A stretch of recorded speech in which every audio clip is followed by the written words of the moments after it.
li tax ñu taxawal ko mooy dem ci modèle décentralisation boo xam ne mairie yi du ma ne dinañu am doole gi état central am waaye nañu yokk seen mën-mën ci seen budget seen ressource financière yokk aussi seeni compétence yi nga xam ne tey juróom-ñeent la wala juróom-ñett yóbbu ko ba fukk ak ñett loolu yëpp pour gën a jox mairie yi doole ba ñu mun a répondre li nga xam ne mooy aspiration population locale yi. kon bu dee ci jamono ji nga xam ne ñëpp xam nañ ni budget Passy comme budget 95% mairie yi budget bu néew doole la ñu fal fi Baye Niass mu ñëwoon nekk fi maire opposition te ñëpp xam ngeen ni maire ñaare yéen ñëpp xam ngeen ni ñaare ci ñi fi nekkoon nañ daan defee politique maire bu bokkul ak ñoom gis-gis ci politique rek boo moytul ñu xeex la bloqué say programme bu ñuy séddalee ne financement yi doo ci jot waaye teewut malgré loolu yëpp moom Baye Niass am lu mu taxawee ba yéen waa Passy ngeen seedeel ko ko kon kooku mat na liñ ko doyee ñu koy joxe en exemple ci bépp maire nag. bu loolu weesoo nag li tax ma nangu ñëw teew fii daf ma fi invité en tant que premier ministre ma nangul ko ko li tax mooy dama jàpp ni bu ma ñëwee Passy dinaa waxtaan ak waa Passy dinaa waxtaan ak waa département Foundiougne dinaa waxtaan ak waa région bi waaye dinaa waxtaan ak Sénégal yépp ndax duma premier ministre Passy duma premier ministre Fatick waaye premier ministre Sénégal yépp la kon ma jàpp ni dinañu waxtaan ci département bi tuuti ndax xam nañu jafe-jafe département bi mu wuutewul nag wuutewul ak jafe-jafe yi ngay fekk feneen fépp ci Sénégal waaye dafa am lu ñu sumb dafa am liggéey bu ñu door ndax yàgg laa ne wax ni réew kenn du ko defar ci tappale réew kenn du ko defar ci tappale réew ci dëgg ci transparence ci jub ak jubal waaye ci jubbanti la ñuy defaree réew réew nag bu ñu yoroon ci tappale ay ati at ay décennie boo yegsee da ngay njëkk a xayma mooy li ñu def xayma réew mi fan la toll bu ñu xaymawul woon nag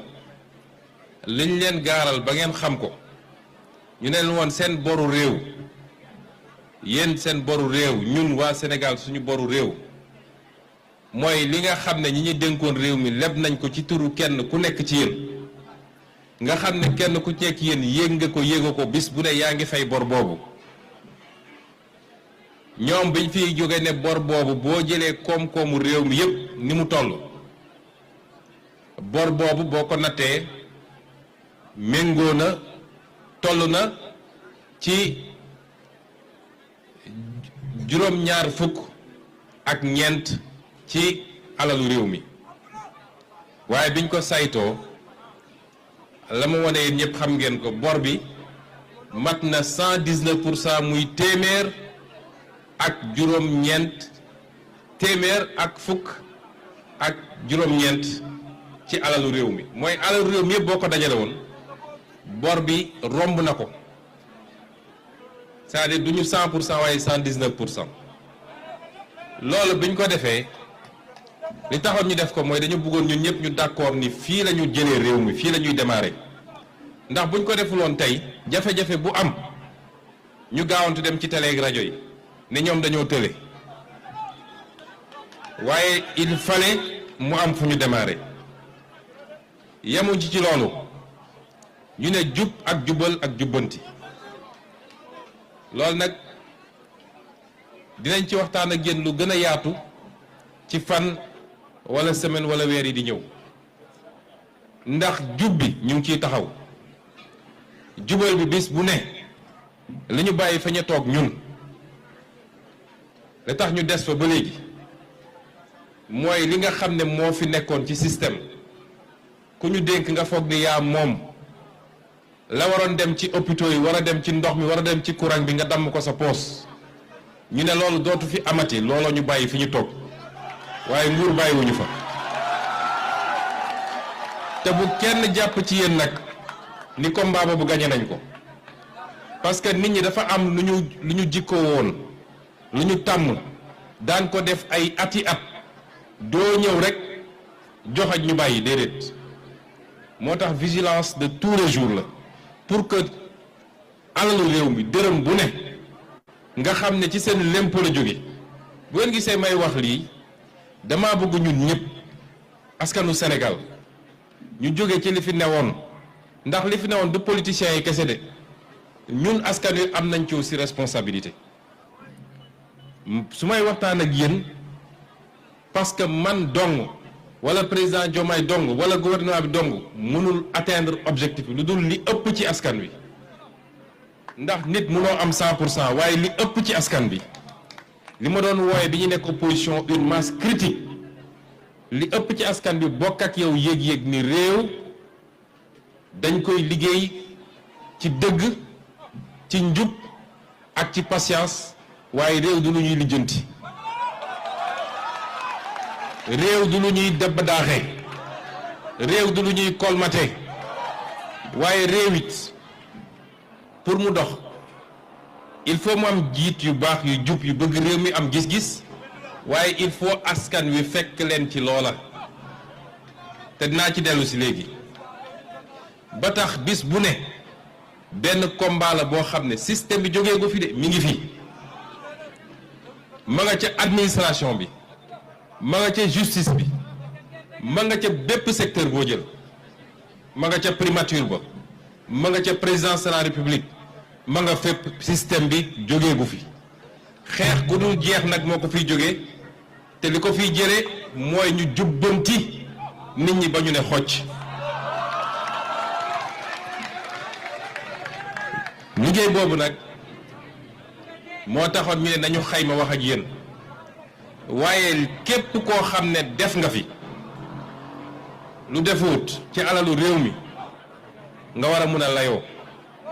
loolu nag est-ce que am na fii kenn ku d'accord ni loolu dañ ko war a fàtte ko bàyyi ñëpp ñu dellu seen kër mu mel ni dara musul am ci réew mi est-ce que am na ko fi d'accord moo tax nee naa dinañ ci waxtaan ci fan yi di ñëw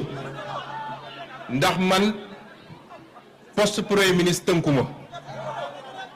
lépp loo xam ne yàq la ak fu mu munti jóge dinañ ko essayer defar ci suuf ndax loolu mooy cëru homme d'état dinañu essayer waxtaan fi ñu war a waxtaane waaye bu ñu demee ba gis ni nit ñi dañoo dogu ci continuer yàq dinañu taxaw jàkkaarloog askan wi yépp nag teg ko ci firnde yu leer ne leen ñi ngi yàq mbir te bu ñu continuer nii li woon moo fiy desaat wala lu ko yées te loolu mënatul way Sénégal ndax alalu réew dafa am léegi dañoo teg première pierre dëkk bu mel ni Passy waroon na am lycée bu yàgg ak bépp dëkk bu toll noonu ci biir Sénégal 65 ans après indépendance wala 66 ans ndax dugg nañ 2026 la ñuy doog a ne teg nañu première pierre pour Passy am lycée est-ce que xam ngeen lu tee Passy am lycée boobu ba léegi est-ce que xam ngeen lu tee dëkk yi ñu fi tudd yépp amuñu poste de santé wala mënuñoo jot ci ndox mi parce que alal gi waroon dem ci loolu la ay nit dugal seen poste loolu moo fi amoon ci réew mi ndax lycée bi 3 milliards 500 la ñu ne moom lañ koy tabaxee ne fas yéene nañ ko def ci fukki weer ak juróom-ñett dama ànd ak ministre des infrastructures yi mi ngi fii ministre de l'éducation nationale ngant gi mu am mu fekk ko Kédougou moo ko fi teew may insister nag monsieur le ministre bëgg naa bu ñu nee fukki weer ak juróom-ñett yi jot na ñu mën a dellu si fii Passy ne lycée bu bees tàq la ñu jox waa Passy wóolu nañ la ci ndax gis nañ ni ngay liggéey waaye li ma bëggoon wax mooy 3 milliards 500 ñu def ci lycée bu yanj bu yaatu mun a jël 1500 élèves ñu defar ko ba defar ci terrain bu yanj ak gazon synthétique am léegi imagine leen ki jël 100 milliards damm ko ci poosam ñaata lycée lañ ci mënoon tabax ki jël 100 milliards damm ci poosam ñaata lycée lañ ci mënoon tabax te moo ne am na ñu taxaw temb ne kooku fi mu ne nii donte rapport Cour des comptes wala rapport OFNAC wala rapport IGE épinglé na ko nañ ko bàyyi mu dem toog këram. am na ñu taxaw temb gëm ni loolu moo war a am 100 milliards boobu ñaata lycée lañ ci mënoon tabax ñaata hôpitaux ñaata poste de santé réew mi la gën a sell ni mu yoree alalam moo la gën a développé. Sénégal ñàkkul de dañoo deful xaalis gi fi ñu ko waroon def defuñu ko ci mbay mi defuñu ko ci càmm gi defuñu ko ci industrie bi defuñu ko ci les services sociaux de base waaye ku fi toog rek jàpp ni tey da ngaa war a nekk coûte que coûte milliardaire li ma wax ni ñun nag askan wi am nañ ci responsabilité yàgg naa leen wax ni homme politique bu ñëw yor ay walis di leen séddale alal ab sàcc la ndax amul fu mu ko mën a jëlee la ñuy xaar ci homme politique mooy nañu njëkk a xool ndax ku jub la fi mu jaar yëpp ndax Moustapha jël dërëm bu mu moomut est-ce que ku ragal boromam la ci alalu réew mi ñu xool est-ce que ku bëgg réew mi la patriote la est-ce que ku am xam-xam la est-ce que am na gis-gis ci réew mi kooku bu ñëwee laaj leen même bu bokkul ak Ousmane Sonko parti jox leen ko ndax su ngeen ko joxee mu defar waaye kenn du tànn nit parce que ñoo bokk waaso wala moom moo fay sama facture naam ñun ñëpp ay jullit lañu ay sénégalais lañu te nit ñu yaree mooy solidarité waaye solidarité ci la nga moom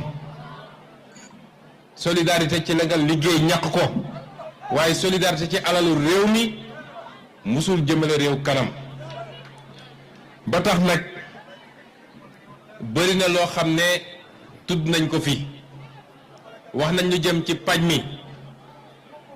balaa may ñëw dama waxtaan ak ministre de la santé duma fi nekk di lim waaye ministre de la santé ministre de l'agriculture ak ñi nga xam ne ñoo yor li jëm ci courant bi dinañ fi ñëw balaa fin janvier incha allah bu ñëwee nañu waxtaan ak yéen ci programme yi nga xam ne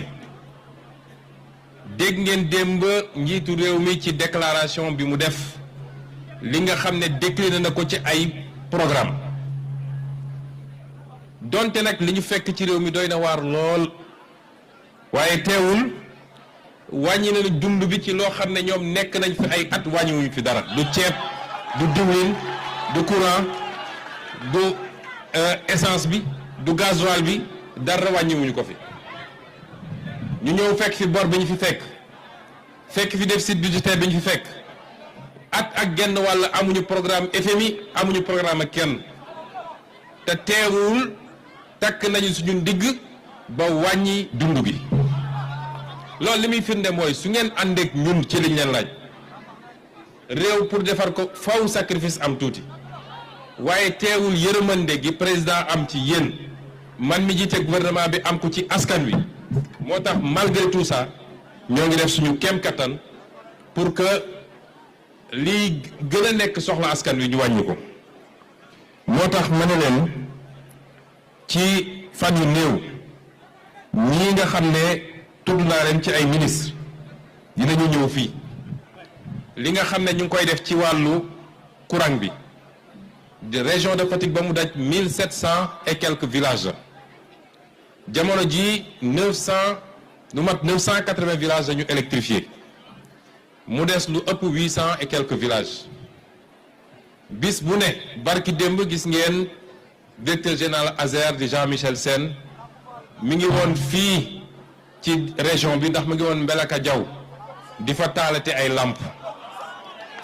li mu taal ci ay làmp ci village yi ci at ak genn wàll ñoom seen juróomi at yi weesu wala lu ko ëpp taalu ju genn wàll boobu ba ci programme île yii ngeen di tudd études yi lañ doon def étude d'impact environnemental yi te daanaka pare na mu mun a jël engagement ni ci délai boo xam ne soreetul incha allahu dinañu andi courant bi ba mu egsi ci île yooyu ngeen tudd kon mbir mi liggéey la du liggéey bu ndaw mbay mi tudd nañ ko léegi mbay mi fii xam nañu région la boo xam ne maraîchage am na fi doole wax nañ ñu ne ñu ubbi fii ANIDA programme boo xam ne ñu ngi koy càmbar ndax ñun dañ ko fay fekk gis ni nag problème yi bëri na trop moom ak Prodac ak yeneen am na amaana duñu continuer ci programme ANIDA waaye niñ koy tëggaatee te fii am na déjà benn école buñ ci prévoir boo xam ne école agriculture la ba tax incubation bi ngeen bëgg ci jeunes yi amaana Toubacouta lay nekk du fii biir Passy waaye lépp ci département bi la amaana li ngeen ci bëgg ci incubation ci wàllu agriculture ci formation ci jeunes yi ci école boobu nga xam ne ministre de la formation professionnelle di Moustapha Diek Sarré mi ngi ciy liggéey dina mun a am lu bëri lu muy absorbé waaye dama wax léegi ci mbay mi mbayu Sénégal rawatina gerte gi ñu fi tudd léegi dañuy taxaw seetlu ndax mbay moo xam ne état bi moo supporté lépp état bi mooy subventionné jiw bi ak engrais bi te li ñuy dugal ci jiw ak engrais ëpp na li ñuy jëndee gerte gi après état bi dellu si waat subventionné gerte gi buñ koy jënd ñu ne déete ki waaye ñu ne état bi na subventionné industriel yi ren ñu ngi demandé 80 francs par kilo pour chaque industriel ba ci exportateurs yi nga xam ne am na taxe bu ñu waroon fay ñu ne na ko état bi yëkkati état bi ay centaine de milliards la ciy dugal te teewul baykat bi kontaanul industriel bi kontaanul exportateur bi kontaanul waaye état bi moom ci boppam kontaanul kon ñi ko sekk ñëpp kenn kontaanul loolu li muy firnde mooy système bi baaxut est-ce que dañu war a continuer di dugal subvention bu dul jeex walla dañu war a jël xaalis boobu tabaxee ko ay forage partout ba baykat yi mun a bay 12 mois sur 12 walla ñuy bay 3 mois sur 12 pare nañu campagne agricole bi baykat bu ne est-ce que jotul mu tànn jiwam denc ko moo gën mu jël lépp utiliser ko di xaar année prochaine état ñëw jox ma jiw lañ ko doon jox ci jiw ñu jox ko pour mu jëriñ leneen kon politique agricole bi ci boppam am na comité bu ma teg biir primature commencé nañ ci liggéey ndax lu doxul boobu ba léegi da ngay am courage ne lii doxul nañu xool leneen waaye état bi li muy def li mu war a def yépp nag ba ñu xaymaa njëgu gerte gi ci marché international bi marché bi gën a kawe weesuwul 250 francs man mii maa jël sama décision ne état dina subventionné ba ñu yóbbu ko prix wu 310 francs comme 305 francs comme ni ñu ko defoon année passée loolu état bi moo ciy dugal xaalisam njaay mi nag amaana yéex na waaye ren bu leen fàtte ni dañoo def production exceptionnelle ren ngàcce gaaraama baykat yi ngàcce gaaraama ministre bi ndax ren ñi ngi ci plus de 900 tonnes 900 000 tonnes d'arachide loo xam ne daaw egguñu woon 600 000 tonnes yu mat kon loolu njaay mi mënul sotti ci benn fan waaye bu soobee yàlla képp koo xam ne yor nga sa gerte di ko jaay dina jar ba nga mën a dellu ci sa yitte bu soobee yàlla waaye fii ak at wi di ñëw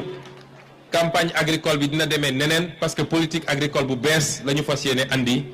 suñu diggante ak yéen mbokk yi réew mi ñun ñoo ko bokk réew mi ñun rek a koy defar tey am na ñoo xam ne gannaaw bi ñu yàqee réew mi tardeel ko ay ati at seen discours yëpp mooy gëmloo leen ni da ngeen war a yàkkamti mbir mi sotti tey am na ko wax léegi émigration clandestine fii ay ndaw fi ëpp jël gaal goo xam ne ab xottu la ci géej gi bato sax bato yi ngand yi nga gis nii dañuy nekk ci biir réew géej am problème bu tempête amee waxuma laa ab gaal jël gaal googu la nga amoon yëpp nga dajale ko te mënoon ko dugal ci say activités yu ndaw fii ne yaa ngay dem Europe yàgg naa ne wax ni man duma politicien ma jàkkaarloog yéen ngeen i ndaw samay doom laa leen di xoole ak samay rak duma leen wax li ngeen bëgg a dégg dong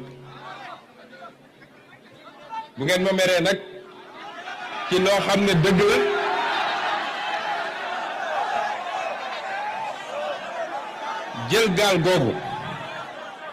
jël gaal googu ne yaa ngi dem Europe ci ab ndaw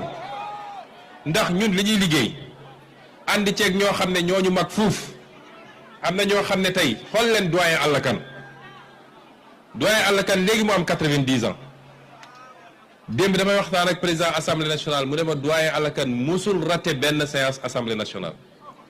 moo fay jiitu moo fay mujj ci ko am 90 ans kooku li tax muy sonn ci réew mi kooku avenir am mi ngi derrière lui kon su dee kooku mu am patience naka na xale bu am 20 ans war a ñàkkee patience ba naan maa ngi risqué sama bakkan di jël gaal pour dem Europe te Europe boobu nga jëm ku la ne la nga yaakaar ni moo fa nekk ba léegi ma ngi lay nax bëri na ñu nekk Europe tey ñi ngi ñibbisi ñu leen di accompagner ak financement soit ñu financer leen wala FONGIP garantir leen ñu dem jël financement bancaire ñëw dugg ci mbay mi ñëw dugg ci élevage ginaar yeeg ñëw dugg ci entrepreneuriat kon li ma leen di ñaan mooy loolu la ñuy liggéey ci juróomi at yi di ñëw ci fukki at yi di ñëw incha allahu te suñ ko continuer teg ci jub ak jubal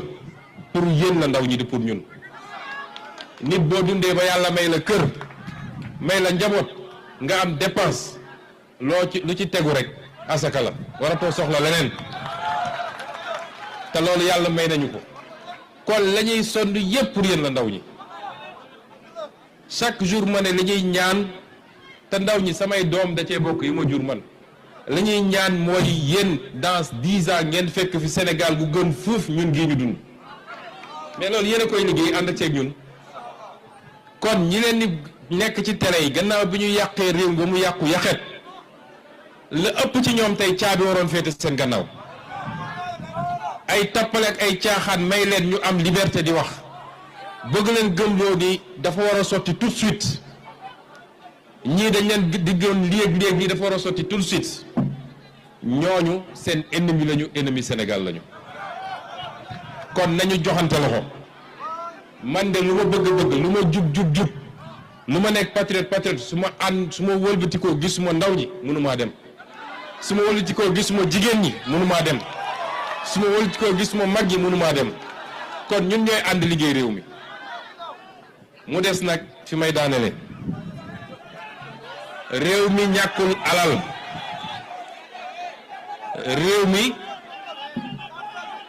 réew mi ñàkkul alal waaye dañoo sàgganee suñu alal dafa am combat boo xam ne ñoo ngi ciy liggéey lu bëree bëri mën naa leen wax ni lépp loo xam ne alalu réew mi la woon ci wàllu phosphate ci wàllu zircon ci wàllu or ba ci nag li monsieur le maire tudd léegi muy wàllu pétrole ak gaz bu soobee yàlla ci li ñuy liggéey fi mu toll nii dana dellu si ci loxo réew mi dinañ ko téye moomal ko suñu bopp te loolu rek développé na réew mi waaye ñi fi newoon dañoo ñëw sànk ko dem signé ay contrat yoo xam ne 100 yoo jël Sénégal peut-être juróom la ciy am wala juróom-ñett te loolu ñu signé nañ ko ci anam goo xam ne boo demoon ba bëgg koo jëlaat léeg-léeg contentieux yu métti la ndax arbitrage international la jëm waaye nag lañ leen yàgg a wax démb ak barke démb alalu Sénégal waa Sénégal ko moom Sénégal warul am gaz di jéggaani gaz warul am pétrole di jéggaani pétrole warul am phosphate di jéggaani engrais ICS bi rek réglé woon na suñu problème mu mbay est-ce que xam ngeen ni acide phosphorique bi ñuy defar ICS yëpp la ca ëpp plus de 90% dañ koy génne yóbbu ko bitim réew ba pare di dem jéggaani engrais bu ñu leen di jox yéen loolu laa ne jeex na ci réew mi xeex boobu nag nga xam ne moom mooy l'essence du combat de Pastef dama bëgg ñu joxante ci loxo loolu mooy seen avenir yéen jeunesse bi ku leen wax safaan wa gëm loo ne ni mun na développer réew ci jaay alalu réew mi wëlbati ku di dem lebi bitim réew daf leen di nax c'est ça la mère des combats kon ñu ngi leen di gërëm bu baax di leen feddali suñu kóllëre ak dëkk bii di Passy di leen feddali suñu kóllëre ak département bi ak région bi di leen jox dig daje nag dig daje ndax ñëwoon naa fii ci élection législative yi fii ngeen ma tertu woon président Diomaye ñëwoon na fi ci élection présidentielle fii ngeen ko tertu woon kóllëre boobu ngeen jiiñu yéen waa Passy mun naa giiñ ni du ngeen ko rëccu homme politique nag bu dee dëgg-dëgg homme politique la lenn rek la am mooy kóolute homme politique boo demee ba askan wi rocci kóolute gi ñu am si yow dara deseetu la kóolute googu nag ndénkaane la ndénkaane goo xam ne yemul fii ci àdduna bés bu ñu demee taxaw suñu kanam borom dinañu ne yow 18 millions de sénégalais yi la wóoloon ba dénk la naka nga def ak ñoom ka cay jullit ka cay catholique ka cay mankaañ ka cay olof ka cay tukuleur ñoom ñëpp sénégalais lañ naka nga defoon ak ñoom ci confiance boobu ñu amoon ak yow naka nga doxale woon confiance boobu moo tax yàlla ne ñu nag confiance dañ koy delloo ndax lan ndax innal ahda kaana mas'uula confiance biñ la dénk ñoom gëm nañ ni politique mbirum àdduna la moo tax mun nañ ci wax lu dul dëgg mun nañ ci jël lu ñu moomul mun nañ ci comploter nit mun nañ ci rey nit suba ba ngoon jot ñi ngi wër fu ñuy njamare parce que jàpp nañ ni politique mbirum àdduna la amul lu gën a nekk mbirum àllaaxira politique nit ñi wóol la dénk la nga war leen hadis bi dafa ne kullukum raa'in kenn ku nekk ci yéen sàmm nga ki ñu dénk kër sàmm nga ci biir kër gi ki ñu dénk commune bi sàmm nga ci commune bi masa ku ñu dénk réew sàmm nga ci réew mi bés boo taxawee kanamu borom bi dina la laaj est-ce que chaque décision boo mus a jël sa bureau da nga ko jël dans l'intérêt du pays wala da nga doon sàmm sa intérêt wala intérêt ay lobby wala dañ laa wañ sa loxo imposer la nga def moo tax du lu tuuti kon ñu ngi leen di gërëm di leen sant asalaamaaleykum